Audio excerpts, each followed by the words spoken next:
Side खबरों के लिए सब्सक्राइब करें फ्लेम मीडिया और उसके बाद बेल आइकन को प्रेस करें ताकि सबसे पहले आपको मिले एक्सक्लूसिव खबरें।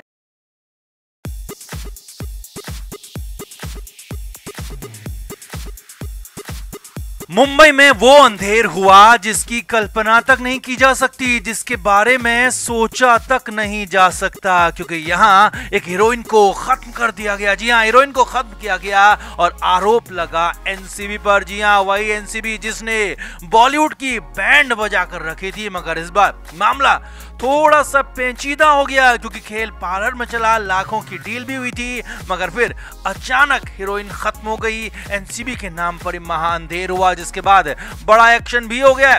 तो आपको बताते हैं पूरा मामला क्या है। आप इस वीडियो को तुरंत शेयर करें और कमेंट करके आप भी अपनी राय जरूर दें। तो मुंबई में वो हुआ जो अकल्पनीय था, क्योंकि एक उभरती हुई हीरोइन को खत्म कर दिया गया, एक लड़की के सपनों को बिखेर दिया गया, लड़की को दुनिया से रुखसत कर दिया गया, उसके साथ धोखा हुआ, गद्दारी हुई, दगाबाजी, बेईमानी सब हुई और अंत में उसने दुनिया को अलविदा कहना ही बेहतर समझा और चली गई। जी हाँ, ऐसा ही कुछ हुआ। मुंबई में एक अभिनेत्री ने खुद की जान ले ली, यानी कि सुसाइड कर लिया, मगर ये सुसाइड नहीं था बल्कि मर्डर था, क्योंकि उसे मजबूर किया गया खुद को खत्म करने के लिए और इसकी वजह बना एनसीबी का नाम। मुंबई पुलिस ने इस पर बहुत बड़ा खुलासा किया है, पर्दाफाश किया है। असल में मुंबई में 23 दिसंबर की रात को एक घटना हुई थी जब जोगेश्वरी इलाके में रेंट पर रहने वाली एक 28 साल की हीरोइन ने अपनी जान ले ली और नोट छोड़ दिया, जिसके बाद जांच शुरू हुई और सिर्फ 4 दिन में मुंबई पुलिस ने पूरे अंधेर का, पूरे मामले का, पूरे इस खेल का खुलासा कर दिया और जो खुलासा हुआ वो हैरान करने वाला था। जी हाँ, मामला बेहद ही ज्यादा संगीन था, क्योंकि यहाँ पर एनसीबी का नाम लिया गया और हीरोइन को ही दोस्तों ने एक तरह से उसे भेज दिया। मुंबई पुलिस के मुताबिक कुछ दिन पहले ये नई हीरोइन अपने 2 दोस्तों के साथ हुक्का वाले पार्लर गई थी, जहां उसके साथ में उसके 2 दोस्त मौजूद थे, लेकिन इसी दौरान वहां पार्लर में 2 और लोग पहुंच गए। उन्होंने खुद को एनसीबी का अधिकारी बताया और अभिनेत्री को साथ में चलने को कहा। और वहां पर सभी के पैरों तले जमीन खिसक गई, क्योंकि वैसे ही एनसीबी लगातार ड्राइव चला रही है, लगातार बड़े लोगों को पकड़ रही है, लगातार बड़े केस को लेकर चल रही है और यहाँ पर भी ऐसा कुछ हुआ तो अभिनेत्री भी डर गई। अब यहाँ पर उस हीरोइन के साथ 2 दोस्त भी मौजूद थे और उन्हीं 2 फर्जी अधिकारियों के साथ वो भी मिले हुए थे। जी हाँ, दोनों दोस्त हीरोइन के साथ पहुंचे थे, लेकिन दगा करते हुए वो उन अधिकारियों के साथ मिल गए और बचाने की बात कहकर 40 लाख रुपए देने की बात पर डील की गई। अब हालांकि वो हीरोइन कहती रही कि वो ड्रग नहीं लेती है, उसने कभी भी ड्रग नहीं लिया है, वो बस कभी कभार सिगरेट ले लेती है, लेकिन उसके दोस्त उसे डराते रहे, धमकाते रहे, एनसीबी वालों को पैसा नहीं दिया तो जेल में डाल देंगे, जेल में हमेशा हमेशा के लिए सड़ती रहोगी।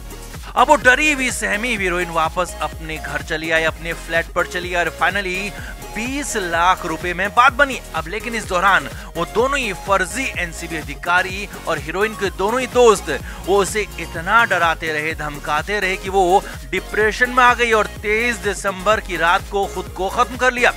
अब यहाँ पर बड़ी बात ये भी निकल कर आ रही है कि हो सकता है उस हीरोइन के पास देने के लिए 20 लाख रुपए भी ना हो। पुलिस के मुताबिक आरोपी हीरोइन को कई तरह से परेशान कर रहे थे और पैसों के अलावा और भी बहुत कुछ देने की डिमांड कर रहे थे, जिससे लगातार हालात और बिगड़ रहे थे। लगातार फ्लैट में आने की बात कह रहे थे, लगातार फ्लैट में रात गुजारने की बात कह रहे थे और हर रोज दबाव बनाया जा रहा था, बढ़ाया जा रहा था। पैसे नहीं है तो कुछ और देना ही होगा और पैसों का भी इंतजाम जल्द से जल्द करना होगा। इस तरह से लगातार उसे डराया जा रहा था, धमकाया जा रहा था और फाइनली 23 दिसंबर को उसने खुद को खत्म कर लिया।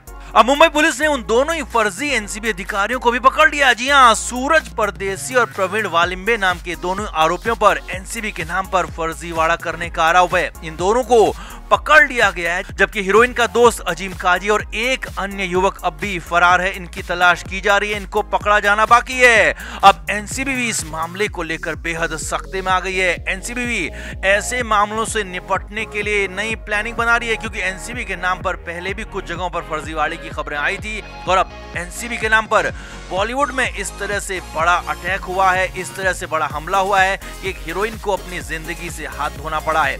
तो इस पूरे मामले में माया नगरी में महाअंधेर हुआ। पार्लर में पहले गंदा खेल किया गया और फिर 28 साल की हीरोइन को खत्म होने के लिए मजबूर कर दिया गया और उसे खत्म ही कर दिया गया। तो ऐसे लोगों को कड़ी से कड़ी सजा होनी चाहिए ताकि ऐसे मामले नजीर बन सकें। तो आपका इस पूरी घटना पर क्या कहना है? मुंबई में नई हीरोइनों को ऐसे गद्दारों से और ऐसे फर्जीवाड़ों से बचने के लिए क्या करना चाहिए और ऐसे लोगों पर क्या कार्रवाई होनी चाहिए? कमेंट करके आप भी अपनी राय में जरूर दें। तो साउथ की फिल्मों के स्टार्स को बेहद ईमानदार और कर्मठ माना जाता है। इन दिनों तो कई साउथ की फिल्में बॉलीवुड से आगे निकल रही हैं, चाहे वो हालिया रिलीज फिल्म पुष्पा हो, केजीएफ, बाहुबली, यही नहीं RRR तो और भी ज्यादा धमाकेदार अंदाज में सामने आने वाली है। यानी कि कुल मिलाकर साउथ की इंडस्ट्री बॉलीवुड को हर मामले में पीछे छोड़ते हुए दिख रही है और साउथ की फिल्मों के स्टार्स को इतना सब कुछ होने के बाद भी बॉलीवुड में वो जगह नहीं मिल पाती, क्योंकि यहाँ करण जौहर जैसों ने अड्डा जमाया है। मगर उसी करण जौहर को उसी के सामने बुरी तरह धो दिया और वो किया साउथ के सुपरस्टार धनुष ने। जी हाँ, एक इंटरव्यू में करण जौहर और धनुष आमने सामने थे और साथ में थी सारा अली खान। अब करण जौहर ने वैसे तो धनुष से कई सवाल पूछे और उनके जवाब भी धनुष ने बेबाक अंदाज में दिए, लेकिन असली हंगामा, असली बवाल तब मच गया जब धनुष से करण जौहर ने एक ऐसे डायरेक्टर का नाम लेने को कहा जिसके साथ वो काम करना चाहेंगे। करण जौहर ने अपना नाम लिया और कहा कि क्या वो मेरे साथ काम करना चाहेंगे, मैं कितना बड़ा डायरेक्टर हूँ। तो धनुष ने साफ साफ इनकार कर दिया। जी हाँ, धनुष ने कहा कि वो आनंद राय के साथ फिर से काम करना चाहेंगे, लेकिन जब करण जौहर ने रोक कर पूछा कि वो पुराने डायरेक्टर की बात नहीं कर रहे हैं बल्कि किसी नए डायरेक्टर की बात कर रहे हैं और उसमें मैं पूरी तरह से फिट बैठता हूँ, तो धनुष ने सामने ही साफ साफ इनकार कर दिया। जी हाँ, धनुष ने साफ साफ कहा कि वो करण जौहर के साथ काम बिल्कुल भी नहीं करना चाहेंगे और वो भी जौहर के ही सामने। धनुष ने राजामौली का नाम लिया और कहा कि राजामौली के साथ वो काम करना चाहेंगे, करण जौहर के साथ बिल्कुल भी नहीं।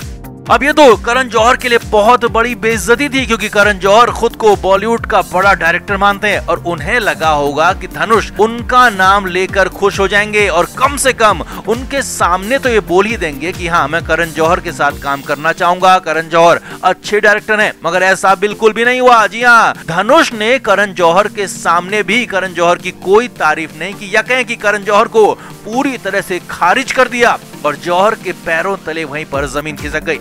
करण जौहर को यकीन नहीं हुआ, जबरदस्ती हंसते हुए करण जौहर को बोलना पड़ा कि हाँ, राजामौली बहुत बड़े शानदार डायरेक्टर हैं। मगर यहाँ पर करण जौहर ने गुस्से को अंदर ही पी लिया, क्योंकि बेइज्जती बिल्कुल सामने हुई थी जो कि करण जौहर बिल्कुल भी एक्सपेक्ट नहीं कर रहे थे। अब सिर्फ करण जौहर ही नहीं बल्कि साथ में बैठी सारा अली खान को भी धनुष ने धो दिया। धनुष से पूछा गया कि वो किस बॉलीवुड एक्ट्रेस के साथ काम करके सबसे ज्यादा मजा उन्हें आया, कौन सी बेहतरीन एक्ट्रेस उन्हें बॉलीवुड की लगी। तो यहाँ पर भी उम्मीद वही थी, क्योंकि बॉलीवुड में चलन यही है कि आप जिस फिल्म में हो, जिसके सामने बैठे हो, जिसकी बात कर रहे हो, सामने उसकी तारीफ कर दो, भले झूठी करो, लेकिन तारीफ करना यहाँ पर जरूरी समझा जाता है। मगर यहाँ तो सामना साउथ के स्टार से था जिनके लिए झूठी तारीफ की कोई बात ही नहीं थी। धनुष ने सारा अली खान को भी खारिज कर दिया और कहा कि सारा नहीं, मैं सोनम कपूर का नाम लूंगा, सोनम कपूर ज्यादा बेहतर हैं, सारा सोनम के सामने कहीं भी नहीं टिकती।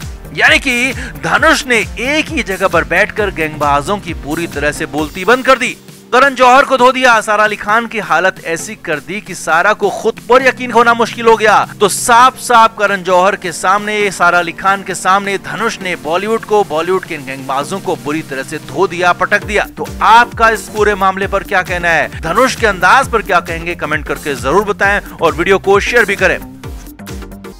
Flame media report.